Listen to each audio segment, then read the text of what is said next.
Alcaldessa, senyores jurades i senyors jurats, senyores i senyors, l'experiència ens demostra a totes i tots que els debats com este se poden enfocar en mètode objectiu o subjectiu. Si ho fem objectivament, la paraula es diu Trello, te'n vas al portal de transparència de l'Ajuntament de Castelló, descobreixes una aplicació que he de dir que en aquest moment només té com a organització pública l'Ajuntament de Castelló i el Govern del Regne Unit. Segurament per això, com ens posen com a exemple de transparència, la Conselleria en tot el territori, on me vaig endur la sorpresa de que en el postgrau de Govern Obert i Transparència de la UOC, l'Ajuntament de Castelló és un dels exemples que posen de bones pràctiques, una raó per la qual hauríem d'estar orgullosos tots nosaltres. I allí trobarem que l'acord del grau dividit en 431 punts, n'hi ha 45 que estan acabats, 235 que estan en marxa, dels que 150 aproximadament seguiran en marxa durant 4 anys, perquè no eren metes sinó maneres de comportar-se. Per tant, com el Trello el que té és que no te permet passar a coses fetes, allò que no tingui una prova o una evidència, això no s'aculminarà en tots els 4 anys, per tant, sempre estaran en marxa, però el que estic dient és que al voltant de 195 de les 431 qüestions estan ja o acabades o fent-se, més 24 en previsió per al 2016 i 127 per a començar el 2017. Trello, i el que ha fet aquest Ajuntament en el portal de transparència, és un exercici de transparència total perquè ensenya el que has fet, has de demostrar que ho tens fet, ensenya el que estàs fent i tot allò que encara no hem començat a fer. Per tant, ens posem, com ha de ser la transparència, a l'abast de tot el món, absolutament tota la informació. Aquest és el debat objectiu. Ja està, jo m'assento, ja hem acabat, això és el que teníem fet, però alguna cosa em fa pensar que acudirem al debat subjectiu, que té la seva lògica, també s'entén, i cada un explicarà la història com li va a d'ell. Segurament, si saludem a una persona aturada en la primera fila, ens dirà que malgrat la seva situació econòmica està content que el bus tingui un preu simbòlic, cosa que abans no tenia. O estaran contents els més de 30 persones que s'ha contractat per a la neteja viària al recuperar els serveis que havia retallat l'anterior govern. O estaran contents les persones que aconseguiran un lloc de treball en els jornals de vila. O els usuaris de serveis socials, que malgrat una situació familiar complexa, hi haurà famílies que podran reconèixer que s'ha augmentat el nombre de famílies a les que s'ajuden, la duració de l'ajuda que s'ha agilitzat i sobretot que s'ha trobat un sistema que no els estigmatitza, ja no porten això, lo paga l'Ajuntament quan arriben a la caixa de Mercadona. Si tenen fills menuts segurament estaran contents per els 800.000 euros que este govern ha invertit en millores en els edificis dels col·legis municipals, 800.000 més que abans, és a dir, 800.000, perquè abans no se feia més que els 500.000 que hi havia, que ara se sumen a aquests 800.000 del contracte de manteniment. Segurament aquesta gent estarà contenta i explicarà la història d'esta manera. Si és una empresa que cobra puntualment estarà contenta, si és algú al que li agilitzen les llicències perquè sigui més ràpid estarà content, si és un creador local celebrarà els nous espais culturals, l'increment de la programació, si és un comerç de barri, que comentàvem ara, veurà per primera vegada en la història d'esta ciutat com se revitalitzen els barris gràcies a l'acció coordinada dels departaments de Cultura, Esport, Comerç i Medi Ambient en programes que van als diferents barris de la ciutat i ajuden en tot el que se pot a dinamitzar aquelles zones. Ara, és obvi que hi haurà gent que no està contenta, com és lògic i és normal, i no ho veiem malament. Per exemple, l'oposició, entenem que l'oposició no estigui contenta. Som un govern en minoria, en 3 partits a l'oposició. Vull recordar que la situació és mimètica al que hi havia abans, hi havia un govern, és veritat que aquella majoria, i 3 partits també en l'oposició, per tant la cosa tampoc no canvia tant. Si nosaltres fórem una família, tota la corporació fórem una família, segurament Ciudadanos, amb tot el respecte, seria la iaia que dona bons consells, sempre dona bons consells, porta't bé, no facis parlar, no parlaran de tu, que parlaran de la família. Fa una posició bonista, en bona intenció, en ganes de col·laborar, en ganes d'ajudar, en aquesta pàtina que diuen vostès sempre de això és sentit comú, no té ideologies, oblidant que en política si no hi ha ideologia queda el totalitarisme. Els consells de la iaia són bons i ben intencionats, però sovint creiem viuen en un món paral·lel. Ja és fill, 5 euros i convida la novieta al cine. En 5 euros, ja, en sèrio? En 5 euros? Vostè quant de temps fa que no és de casa? Ens fa la sensació que els cal aprofundir una miqueta en la mecànica municipal, però tot i això, i que de vegades algunes propostes, és veritat que ens hagin deixat algo perplexes, crec que hi ha una molt bona intenció per part de Ciudadanos. Després està Castelló en Moviment, que són com el cunyat. Són la família política, però família. i volen que les coses ens vagin bé, són família, que vagin bé, però sempre en saben més que nosaltres. Si compres un cotxe, ells sabien d'un model més sostenible ecològicament i més barat. Si compres un bon vi, ells coneixien una bodega que ens hagués fet un preu, no la de la senyora Wagner, la veritat. S'alegren dels nostres èxits, però sempre havia sigut idea d'ells, com en les Olimpiades, més alt, més fort, més lluny, cunyats.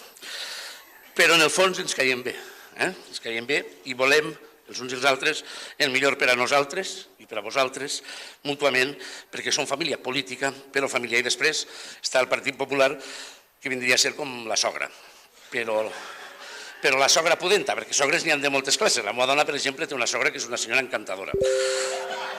Però vostès són la sogra que remuga tot el rato, són els que arriben a casa, passen el dit per damunt del quadre i diuen, ui, així hi ha pols, igual el quadre no és un bon exemple, per damunt d'una cadira i diuen, ui, mira que així hi ha pols.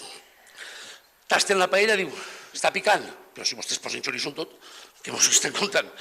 Vostès són la sogra que està en contra de tot. Jo tinc un amic que té una relació complexa amb la seva sogra perquè és molt pudenta i un any per al seu aniversari li va regalar 2 corbates. I el dia de Nadal, quan venia la sogra, diu, saps què, me posaré la corbata i així la dona estarà contenta. Va obrir la porta amb la corbata, la sogra se'l va mirar de la baix i va dir, què passa, que l'altra no t'agrada, no? Això és el que fan vostès, constantment.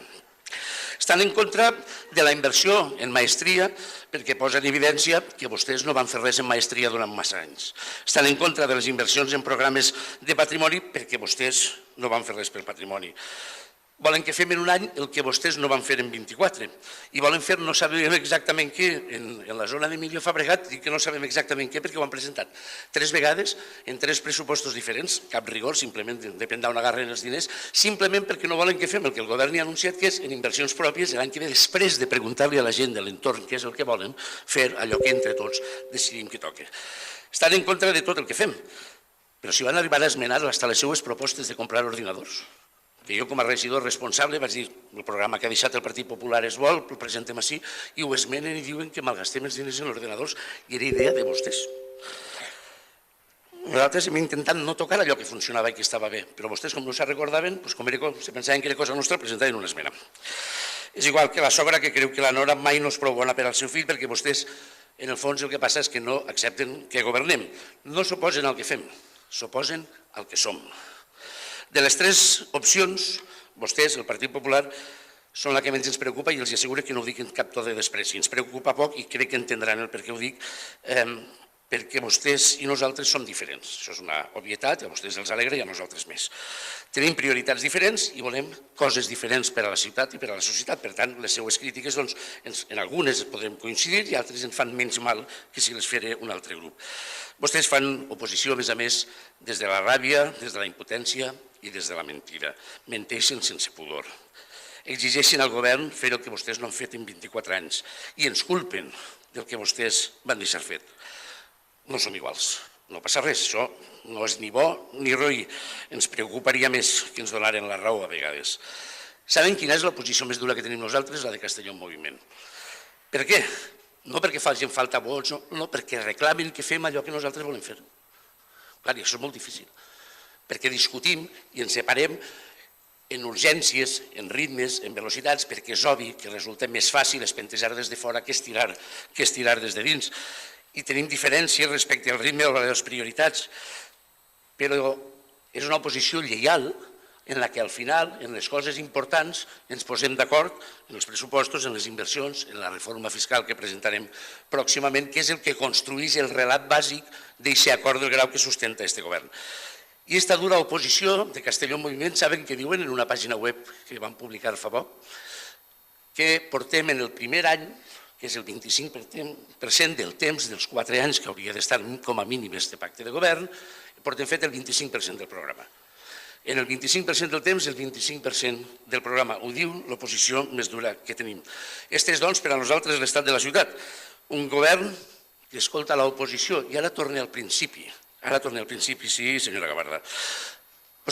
Igual vostè no ho sap, però Sap quina és la mitja de mocions aprovades quan governava el Partit Popular, de mocions presentades per l'oposició? El 24%. Sap quines són les mocions aprovades per este govern en este any?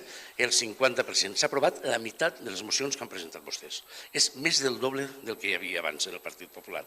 Clar, tot no els ho comprem, perquè hi ha coses que no estem d'acord, però el doble, una miqueta més del doble del que se feia abans. Per tant, aquesta és una ciutat amb un govern que ha comès errors, que s'esforça en no repetir-los, que ha tingut encerts i que s'esforçarà en multiplicar-los.